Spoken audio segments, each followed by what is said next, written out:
오늘 본문 말씀은요, 신자라면, 하나님의 자녀라면 한두 번은 들어보셨을 익숙한 말씀이라고 생각되어집니다. 우리는 하나님의 자녀라고 스스로가 그렇게 고백하는 성도입니다. 그래서 성도가 가지는 최고의 사명이 무엇인가, 이렇게 이야기할 때 우리는 오늘 제목에서 나와 있다시피 하나님의 증인이 되리라라는 말씀으로 우리의 믿음을 자주 고백하곤 합니다. 여러분이 증인이 되었다라는 것은, 다시 한번 말씀을 드리지만, 우리는 하나님을 믿는 하나님의 자녀입니다. 여러분, 하나님을 봤습니까? 보신 적 있습니까? 예수님이 십자가에 못 박혀 돌아가신 걸 여러분이 본 적이 있으십니까? 우리는 본 적이 없습니다. 그런데 하나님이 성령의 인도하심으로 말미암아 그것을 알게 해주셨고, 마치 본 것과 같이 우리가 그분을 인정할 수밖에 없게 하신 겁니다. 이 땅에 하나님의 자녀가 가지는 담대함과 하나님의 자녀가 가지는 그 용기를 가지고 살아갈 수 있도록 증인으로 삼으신 것입니다. 그래서 여러분의 삶 속에서 하나님의 살아계심과 하나님의 놀라우신 은총이 여러분의 모습을 통해서 나타나야 한다라는 것을 우리는 스스로가 그렇게 인지하고 있어야만 하는 것입니다. 그런데 오늘 본문은요, 단순히 증인이 되리라, 증인이 되어야 한다, 이 말씀에 엄청난 하나님의 비밀이 숨겨져 있다라는 것을 오늘 말씀을 통해서 나누고자 하는 것입니다. 그런데 단순히 증인이 되는 것뿐만이 아니라 그 속에 이 말씀이 등장하게 된 데에는 굉장한 비밀이 숨겨져 있다는 것 또한 우리가 오늘 말씀을 통해서 발견해 나가야 하는 것입니다. 오늘 본문의 말씀을 보면 8절 말씀만 보면 하나님의 사람으로 증인이 되어야 한다, 하나님의 사람으로서 증인된 삶을 살아야 된다, 이렇게 간단하게 이야기할 수 있는 부분보다 더 깊은 비밀이 숨겨져 있습니다. 왜냐하면 이 8절 말씀에서 예수님이 이렇게 말씀하신 데에는 바로 그 전에 제자들이 6절에서 질문을 했기 때문에 그렇습니다. 다시 한번 6절 말씀을 보십시오. 예수께 여쭈어 이르되 주께서 이스라엘 나라를 회복하심이 이때이니까 하니라고 제자들이 지금 예수님께 물어보고 있습니다. 그런데 주님께서 뭐라고 얘기하시는지 보십시오. 주님께서 이스라엘 나라를 회복하심이 이때입니까? 예수님의 제자들이 질문한 의도와 예수님이 대답하신 의도는 전혀 다른 길을 걸어가고 있다는 것을 발견할 수 있습니다. 주님께서 대답하시기를 이렇게 얘기하십니다. 기아는 아버지께 속한 것이니 너희는 거기에 대해서 알 바 없다. 알 필요가 없다라는 것입니다. 땅끝까지 이르러 내 증인이 되리라는 이 말과 지금 예수님의 제자들이 질문하는 내용이 연결이 되고 있지 않는 것입니다. 우리는 증인이 되리라는 이 말씀을 단순히 예수 믿으면 하나님의 복음의 말씀을 전파해야 하는 것처럼 큰 사명으로 우리가 받아들이곤 합니다. 죽어가는 영혼을 주님께 인도하는 것이 성도가 가지는 참된 가치다, 틀린 말은 아닙니다. 그러나 단순하게 이렇게 쉽게 이야기할 수 있는 부분 또한 아니라는 것을 여러분이 아셔야 합니다. 이 질문의 의도를, 그리고 예수님께서 답하신 이 답변을 잘 이해해야만 합니다. 저희가 모였을 때 예수께 묻자와 가로되 이들은 이스라엘이 언제 회복되느냐, 자신들의 시각으로 예수님께 물어보고 있습니다. 예수님이 이 땅에 오신 이유에 대해서 아주 단순하게 이스라엘을 회복시키시는 그러한 메시아 정도로만 여기고 있었던 것입니다. 이스라엘 백성들은 늘 말씀드리지만 유일하게 자신들만이 하나님의 구원을 받은 유일한 대상이라고 여겼습니다. 그래서 그들이 기다리고 있는 것은 예수님의 재림을 기다리는 심정과 같지만 그 의도는 전혀 다른 것으로 표현되고 있다는 것을 성경은 말하고 있습니다. 이스라엘 백성들은 자신들이 구원받을 필요 없다라는 그런 마음가짐으로 예수님의 재림을 기다렸습니다. 왜냐하면 자신들은 구원받았다고 생각하는 구원의 그 필요성에 대해서 인지하지 못하는 교만함이 있었기 때문에 그렇습니다. 역사적으로 현실적으로 메시아가 등장해서 이스라엘이라는 나라를 그 메시아가 구원해 줄 것이고 우리는 이제 하나님의 자녀로 잘 먹고 잘 사는 그런 민족이 될 것이다. 이렇게 단순하게 생각하고 있는 것입니다. 거기에 대한 기대에 대한 답변이 바로 예수님께서 바로 그들의 기대를 완전히 꺾어버리십니다. 때와 기한은 아버지의 권한에 두셨으니 너희가 알 바 아니다. 우리의 기대를 완전히 저버리는 말씀이라고 할 수 있습니다. 우리는 미래에 대해서 알고 싶어하고 무언가 내가 특별하다라고 여기고 싶어합니다. 그래서 항상 이런 말씀을 들으면 믿음으로 받아들이기가 어렵습니다. 근데 여기에 증인이란 말에 대해서 잠깐 설명을 드리고자 합니다. 땅끝까지 이르러 내 증인이 되리라는 말 속에는 이 증인 헬라어 원문을 살펴보면 마르테르라라는 말인데 이 말은 증인이라는 말 속에 순교한다라는 뜻이 담겨져 있습니다. 증인이 되는 것은 순교와 연결되어 있다라는 것입니다. 증인이 된다라는 것은 우리가 알고 있는 진리, 이 구원받은 이 사실이 하나님이 나의 하나님이라는 사실, 그 성도가 가지는 이 자부심뿐만이 아니라 단순히 하나님의 자녀가 되었다라는 것 때문에 부인할 수 없는 사실을 인지하는 것뿐만이 아니라 중요한 건 목숨을 걸어야 된다라는 사실입니다. 여러분, 목숨을 거신 마음으로 여러분이 하나님을 믿고 계십니까? 성경에서 말하는 증인의 개념은 이 개념이 담겨져 있습니다. 근데 우리는 언젠가부터 이러한 이야기를 할 때 거북해하고 이것이 아니기를 바라는 마음이 있습니다. 우리 교회의 문제점, 현대교회의 문제점, 이 땅에 거하는 교회의 문제점이 뭔지 아십니까? 비단 저만의 의견이 아니라 모두가 그 문제점에 대해서 알고 있지만 그 문제점을 쉽게 말하고 싶어 하지 않습니다. 그 문제점은 적당히 신앙생활하는 것입니다. 적당히 하나님을 이용해서 복만 받고 살면 좋겠다, 이런 마음이 있는 것입니다.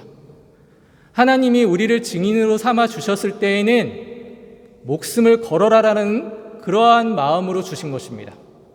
근데 우리 중에 그 누구도 하나님께 목숨을 거는 그런 마음가짐으로 이 자리에 거하고 있는지를 스스로에게 물어보셨으면 좋겠습니다. 증인이 된다라는 것은 목숨을 거는 것과 같은 믿음의 결단이 있어야만 하는 것이 가능합니다. 이것이 진정한 의미에서 증인이 된다라는 의미입니다. 성경은 여러분의 미래와 욕망을 맞춰주는 진리의 요술 램프도 아니고요. 예수님은 여러분이 재미로 보는 카드점이나 타로점을 쳐주는 그런 대상도 아닙니다. 언젠가부터 우리가 하나님을 너무 유치하고 우리 수준으로 격화시켰다라는 것을 여러분 아셔야만 합니다. 하나님은 이 땅의 주인이시고 여러분을 구원하신 하나님이시라는 사실을 기억하셔야 합니다.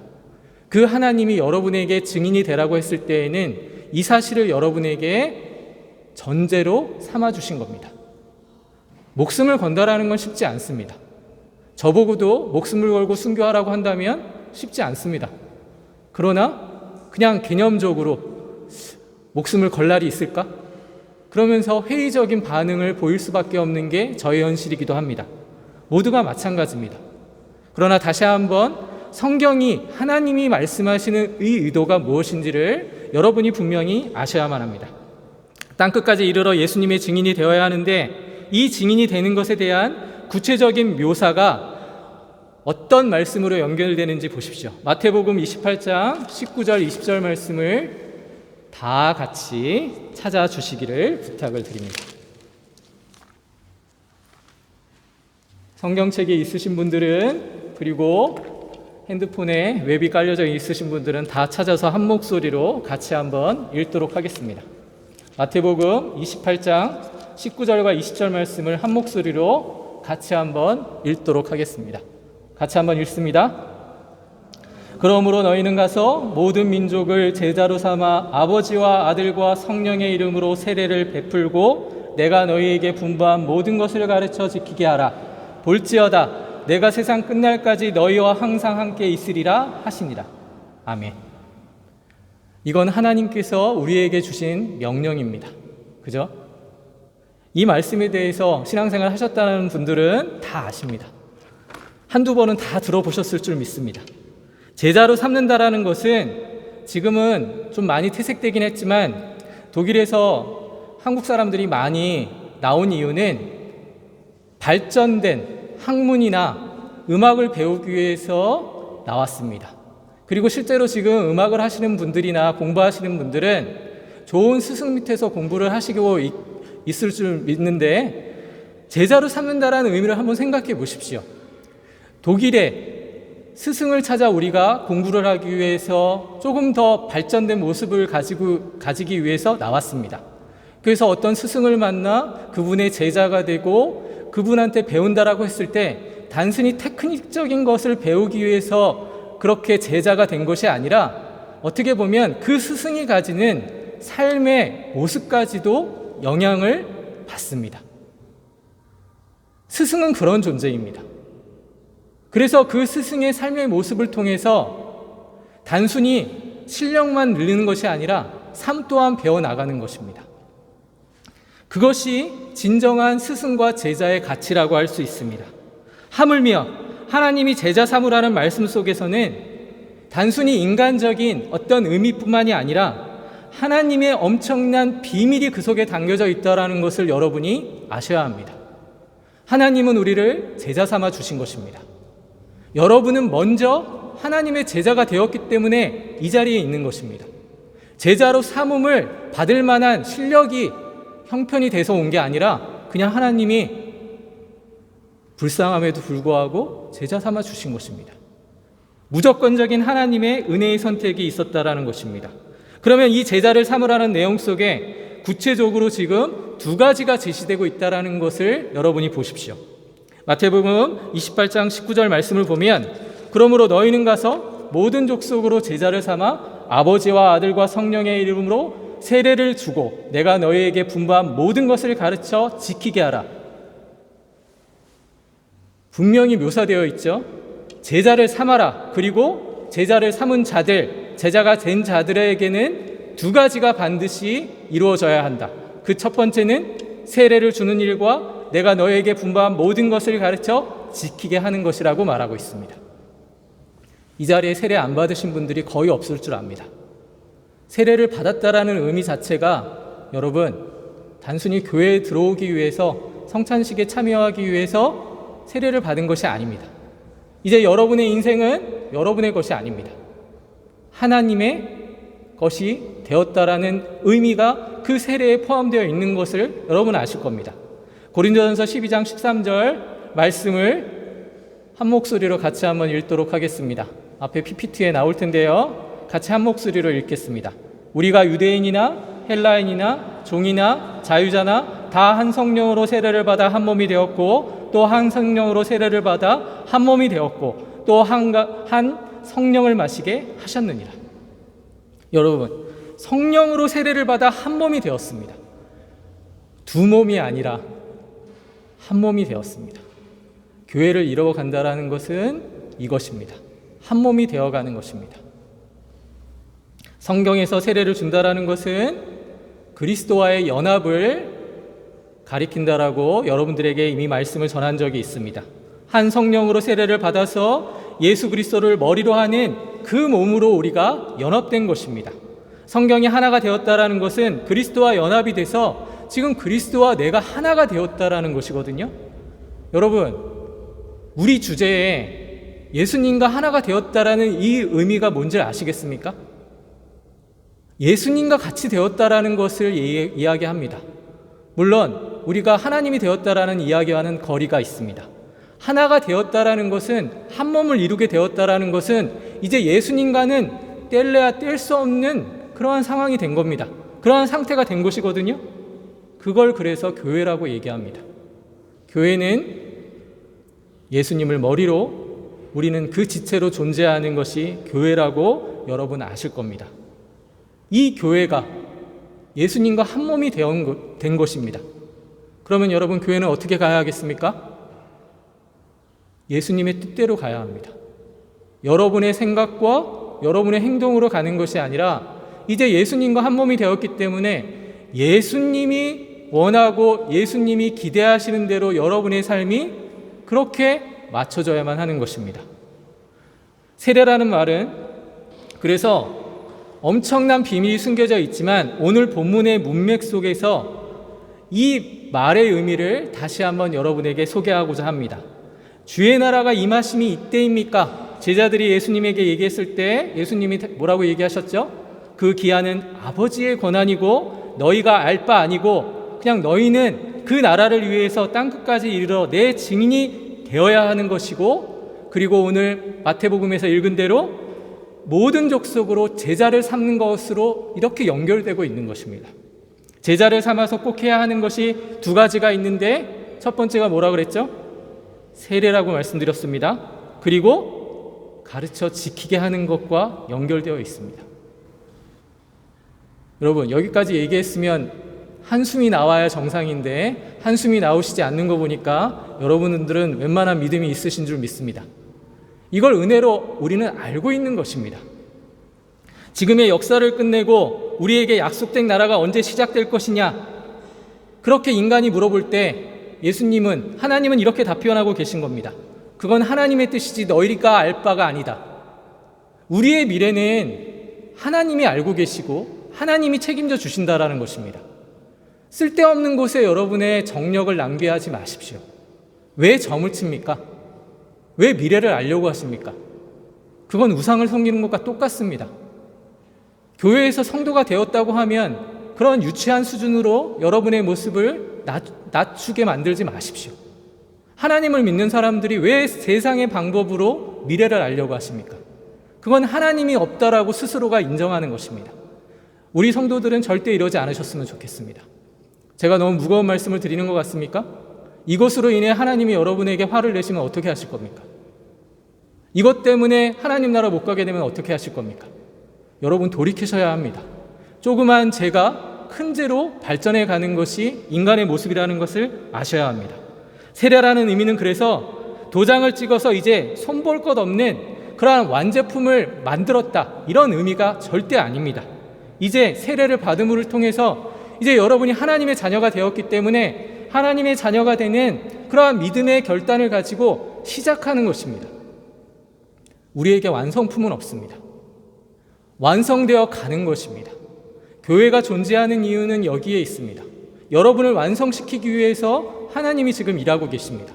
그런데 우리는 건방지게 이 정도 수준까지 됐으면 다 됐습니다. 하나님, 이제 나의 삶에 간섭하지 마십시오.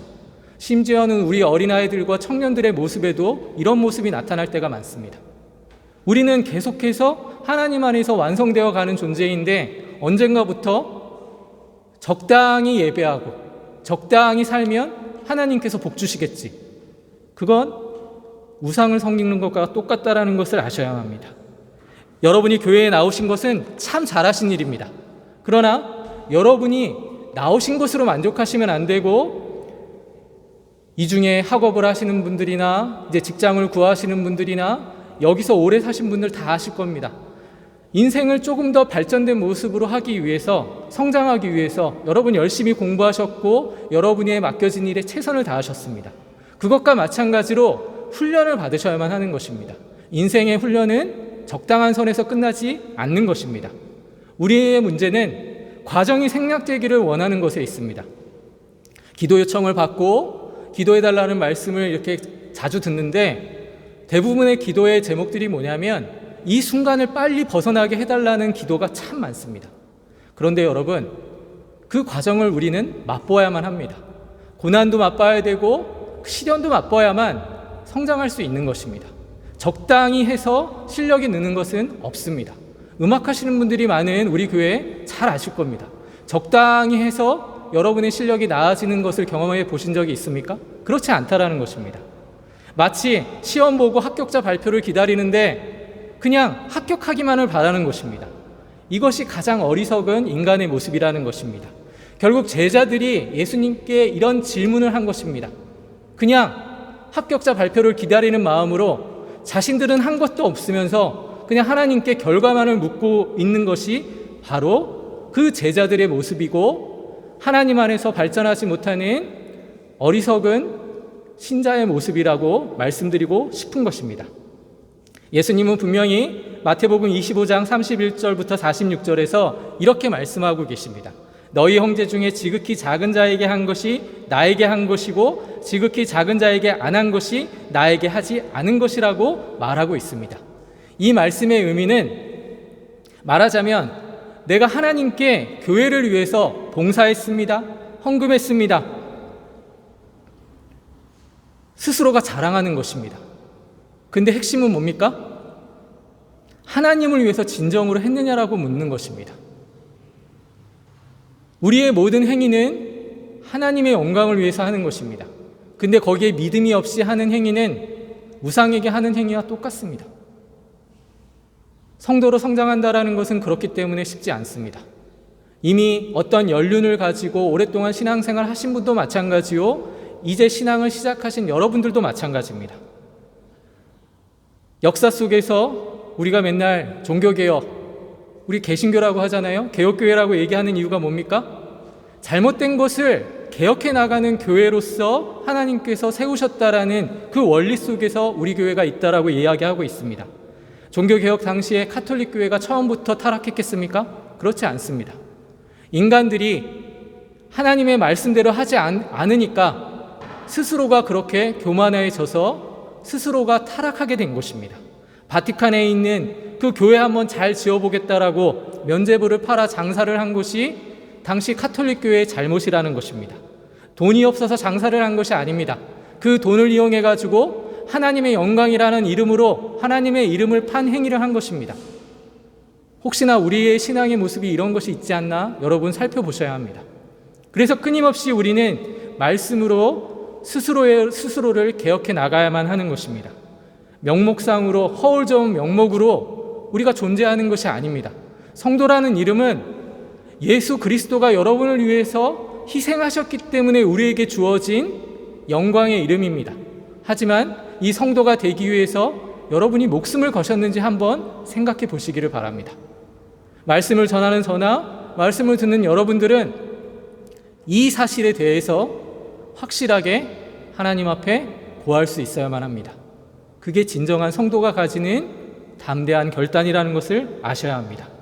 지금의 시대가 여러분 발전된 시대, 유토피아를 꿈꾸는 시대같이 보여집니까? 그렇지 않습니다, 여러분. 지금은 말세의 시대입니다. 종말의 시대입니다.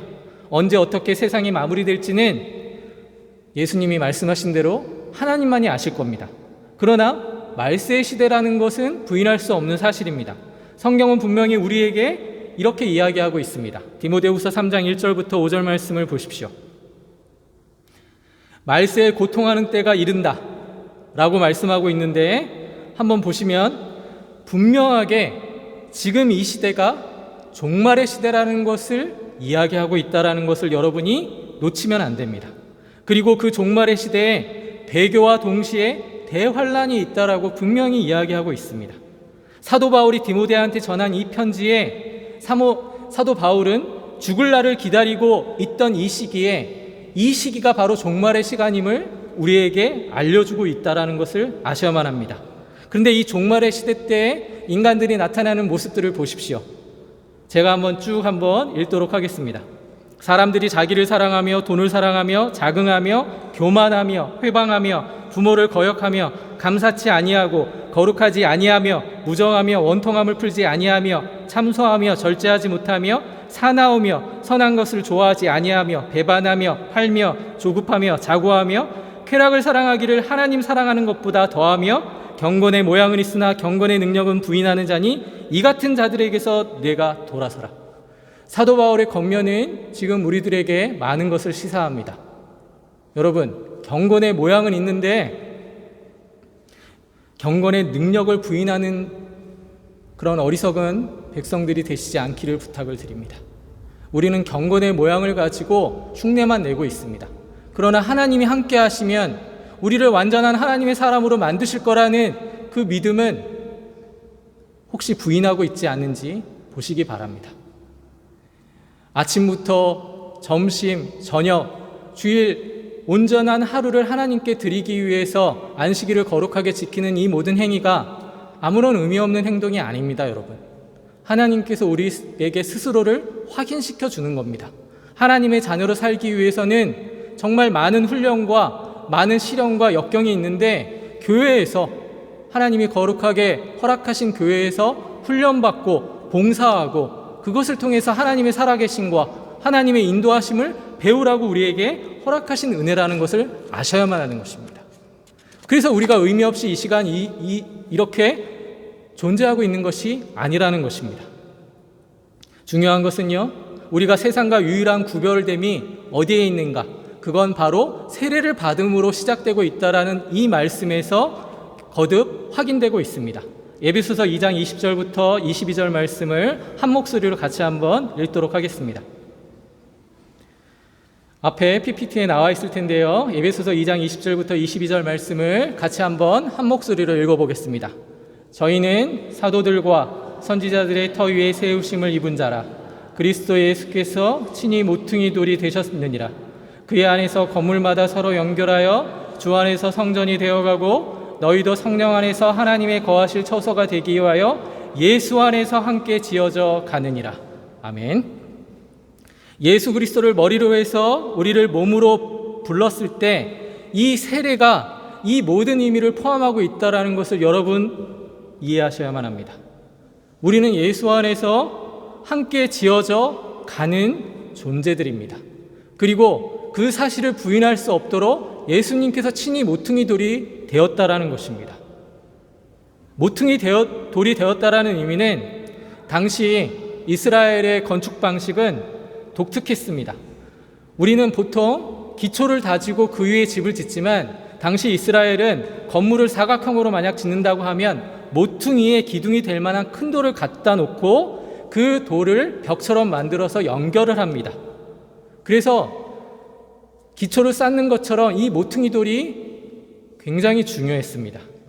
근데 여러분, 주 안에서 우리가 성전이 되어가고 하나님 안에서 성장한다라는 것이 예수님이 친히 모퉁이 돌이 되셨기 때문에 가능하다라는 것을 우리에게 알려주고 계십니다. 여러분이 되심은 예수 그리스도의 공로라는 것입니다. 성부와 성자와 성령의 이름으로 세례를 주라는 이야기 속에 교회, 그 의미가 담겨져 있는 것입니다. 그리고 하나님의 뜻은 그 교회 안에서 우리를 제자로 삼아 꼭 가르치고 지키라고 하신 것입니다.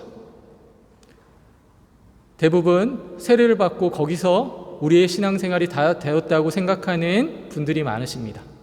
세례를 받은 것이 우리 신앙의 출발점이라는 것을 여러분 아실 겁니다. 그래서 여러분, 교회에 속해서 훈련받기를 두려워하지 마십시오. 그 훈련의 일환으로 말씀도 선포되어지지만 교회에서 하나님께서 명령하신 전도와 선교와 이 섬김이 다 포함되어 있는 것입니다. 어느 한 가지도 약화돼서는 안 됩니다. 어떤 사람은 전도가 중요하다. 어떤 사람은 섬김이 중요하다. 어떤 사람은 교회가 사회를 위해서, 나라를 위해서 이렇게 해야 된다. 어느 한 가지만 강조되어서는 안 된다라는 것입니다. 다 중요합니다.